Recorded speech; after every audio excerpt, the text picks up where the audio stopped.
Hello students, welcome to biology NEET from star career institute.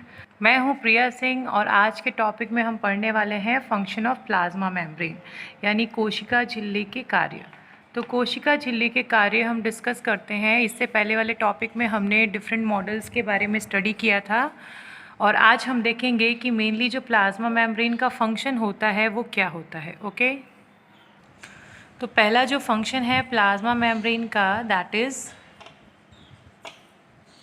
it allows movement of molecules or ions from outside to inside and vice versa। Clear? कहने का मतलब ये है कि ये ions तथा अणु के गमन में सहायता करता है।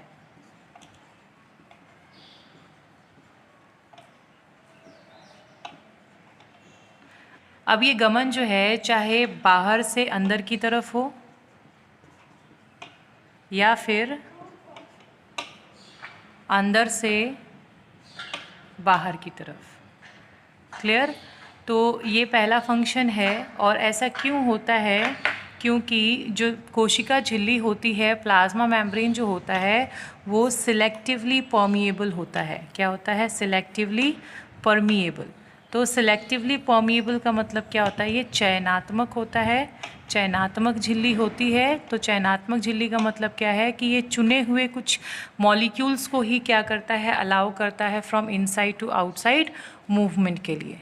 क्लियर हो गया? तो ये इसका फर्स्ट फंक्शन है जिसमें ये क्या करता है, किसी भी मॉलिक्यूल्स को या फिर आयंस को from outside to inside and from inside to outside क्या करता है? अलाउ करता है। सेकेंड फंक्शन की अगर हम बात करें तो इसका जो सेकेंड फंक्शन है कि प्लाज्मा मेम्ब्रेन जो है it provides support and mechanical strength, support and mechanical strength to the cell. ये क्या करता है? सपोर्ट और मैकेनिकल स्ट्रेंथ प्रोवाइड करता है। यानी आप लिख सकते हैं यह कोशिका को अवलंबन तथा यांत्रिक शक्ति प्रदान करता है। Clear students? तो ये है इसका दूसरा फंक्शन जिसमें पहला आपने पढ़ा कि ये movement of molecules and ions allow करता है। साथ ही साथ ये क्या करता है? ये कोशिका को क्या करता है? अवलंबन यानी सपोर्ट और मैकेनिकल स्ट्रेंथ यानी यांत्रिक शक्ति जो है वो क्या करता है? प्रदान करने का कार्य करता है। थर्ड अगर हम इसके फंक्शन की बात करें तो तीसरा फंक्शन यही है कि it provides proper shape and size to the cell. Plasma membrane के प्रेजेंट होने की वजह से किसी भी कोशिका को एक प्रॉपर शेप यानी आकृति और साइज यानी आकार प्रदान होता है। ठीक है ना? तो यह कोशिका को आप लिख सकते हैं, यह कोशिका को आकृति और आकार प्रदान करता है। क्लियर हो गया? तो स्टूडेंट्स ये तीसरा फंक्शन है प्लाज्मा मेम्ब्रेन का। अब हम नेक्स्ट फंक्शन देखते हैं। तो फोर्थ फंक्शन हम देख लेते हैं स्टूडेंट्स, फोर्थ फंक्शन डिस्कस कर लेते हैं। तो फोर्थ फंक्शन में हम क्या देखेंगे कि जो प्लाज्मा मेम्ब्रेन होता है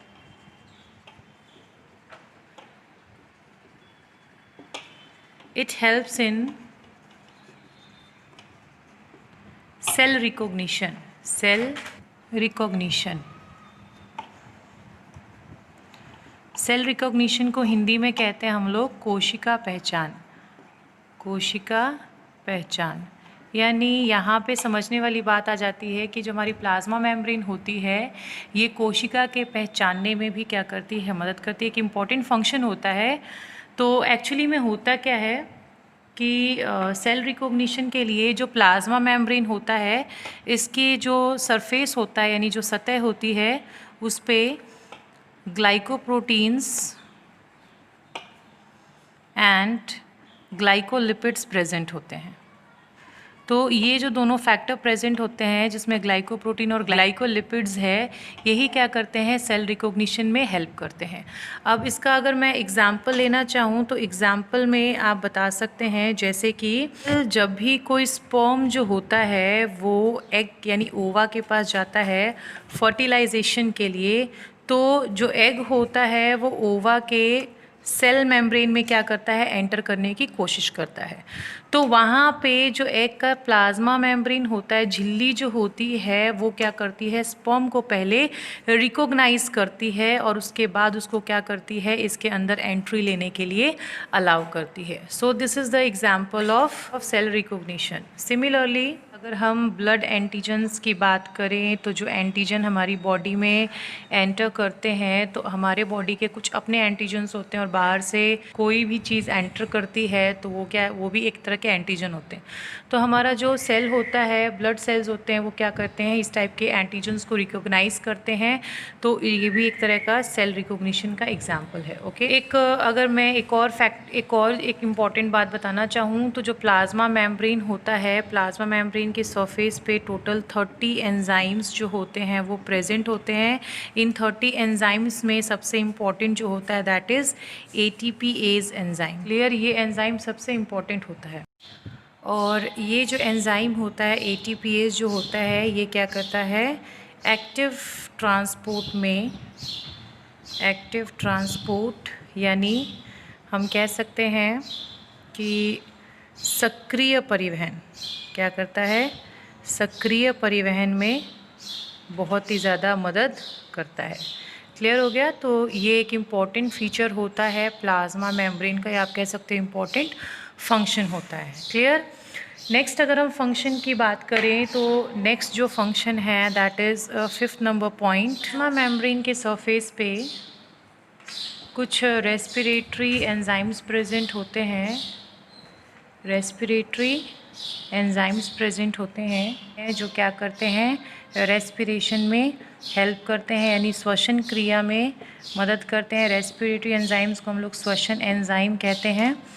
और ये श्वसन एंजाइम जो होता है क्या करते हैं, श्वसन में हेल्प करते हैं। और सेल के साथ ही साथ ये सेम एंजाइम जो होते हैं आपको माइटोकॉन्ड्रिया के मेम्ब्रेन में भी देखने को मिलता है। ओके, तो ये भी एक इम्पॉर्टेंट फीचर है प्लाज्मा मेम्ब्रेन का। क्लियर हो गया स्टूडेंट्स। नेक्स्ट फंक्शन की तरफ हम बढ़ते हैं। अब हम अपना नेक्स्ट फंक्शन देख लेते हैं प्लाज्मा मेम्ब्रेन का।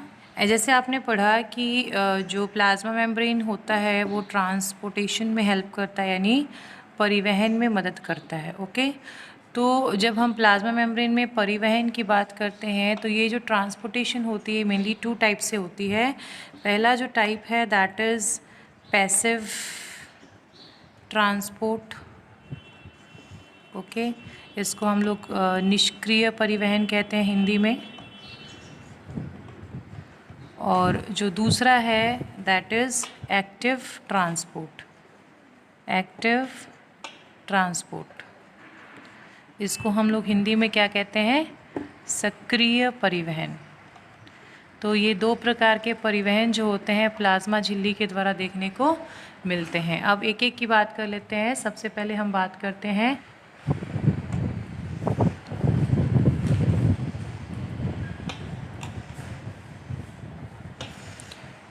जब मैं पैसिव ट्रांसपोर्ट की बात करती हूँ यानी निष्क्रिय परिवहन की बात करती हूँ, तो जो निष्क्रिय परिवहन होता है ये अनेक प्रकार के अणुओं का तथा आयंस को क्या करता है, ट्रांसपोर्ट करने में हेल्प करता है यानी मॉलिक्यूल्स और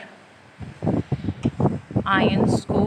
बट इसका फीचर यही है कि जो निष्क्रिय परिवहन होता है वो कैसे होता है, from higher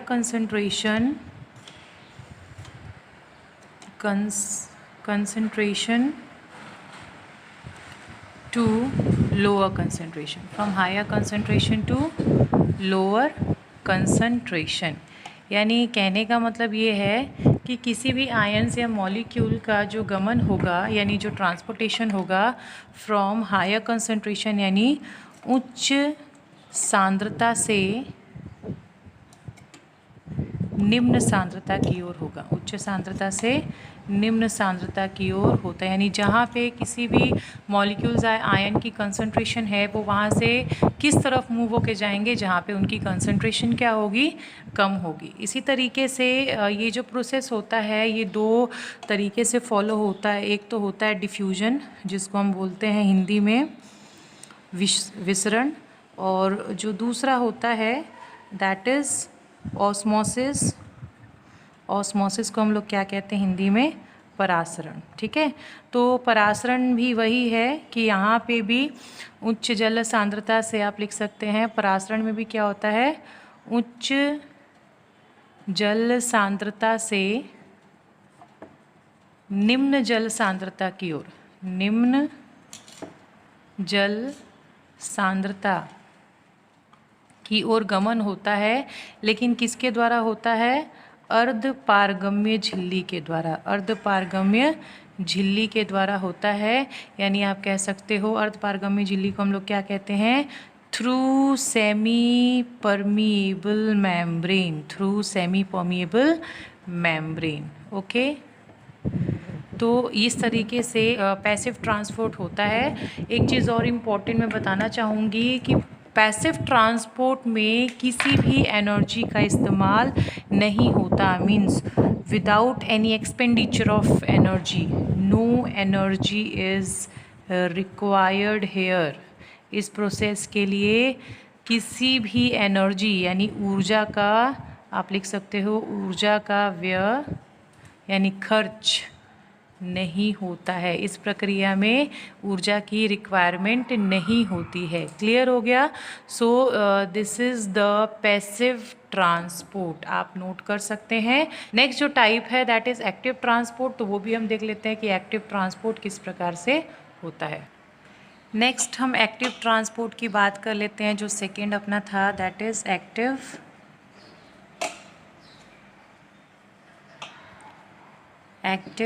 transport. Active transport को हम लोग हिंदी में क्या कहते हैं, सक्रिय परिवहन। तो सक्रिय परिवहन जो होता है वो पैसिव ट्रांसपोर्ट के थोड़ा सा उल्टा होता है। इसमें होता क्या है कि यहाँ पे जो मूवमेंट होती है, मूवमेंट ऑफ आयंस और मॉलिक्यूल्स, यहाँ पे जो मूवमेंट होती है आयंस और मॉलिक्यूल्स की, वो अगेंस्ट कंसंट्रेशन ग्रेडियंट होता है, अगेंस्ट कंसंट्रेशन ग्रेडियंट।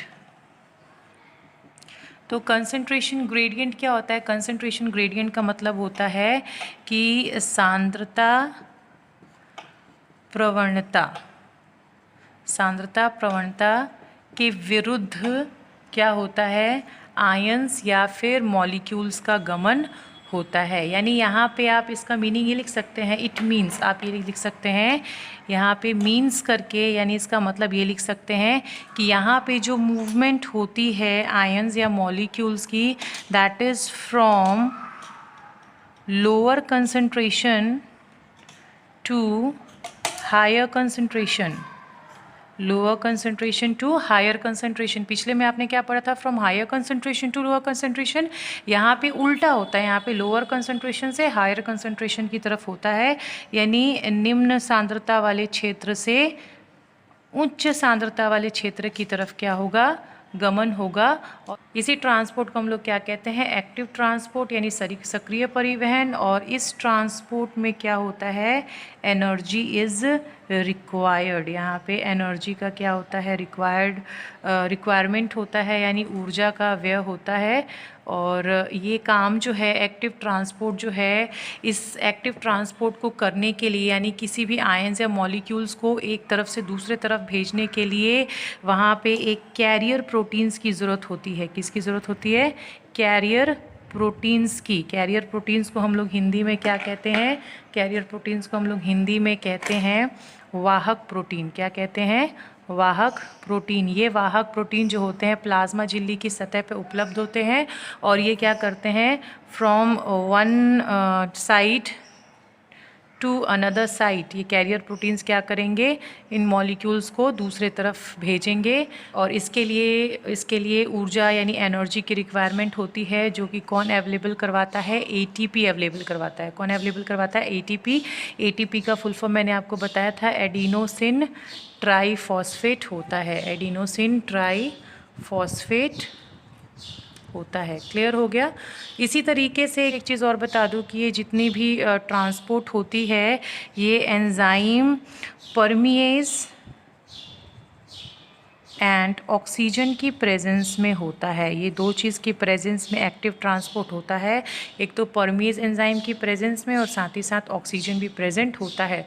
तो ये था student active transport and passive transport, जो कि प्लाज्मा मेम्ब्रेन का एक इम्पॉर्टेंट फंक्शन होता है। मूवमेंट तो होता है, लेकिन ये मूवमेंट दो टाइप से होता है, पैसिव एंड एक्टिव। पैसिव में आपने पढ़ लिया from higher to lower concentration आपने देखा था, लेकिन इसमें क्या होता है, उल्टा होता है, from lower to higher concentration होता है। ठीक है, ये चीज़ आपने देखी। पैसिव ट्रांसपोर्ट आपको मैंने बता दिया, यहाँ पे अगेंस्ट होता है, यानी यहाँ लोअर से हायर की तरफ होता है। इसके लिए एनर्जी की रिक्वायरमेंट होती है। एनर्जी कौन अवेलेबल करवाता है? एटीपी अवेलेबल करवाता है। साथ ही साथ इस एटीपी की हेल्प से यहाँ पे कुछ कैरियर प्रोटीन्स होते हैं, जो ये कैरियर प्रोटीन्स क्या करते हैं, इन आयंस और मॉलिक्यूल्स को रिसीव करते हैं और फ्रॉम आउटसाइड टू इनसाइड ये क्या कर देते हैं, मॉलिक्यूल्स को भेज देते हैं। और ये सारे काम जो होता है ये परमेज एंजाइम और ऑक्सीजन की प्रेजेंस में किया जाता है। तो स्टूडेंट ये था एक्टिव एंड पैसिव ट्रांसपोर्ट, और ये एक इम्पॉर्टेंट फंक्शन होता है प्लाज्मा मेम्ब्रेन का। नेक्स्ट हम एक और इम्पॉर्टेंट फंक्शन की बात करते हैं प्लाज्मा मेम्ब्रेन के, दैट इज़ एंडोसाइटोसिस। एंडोसाइटोसिस,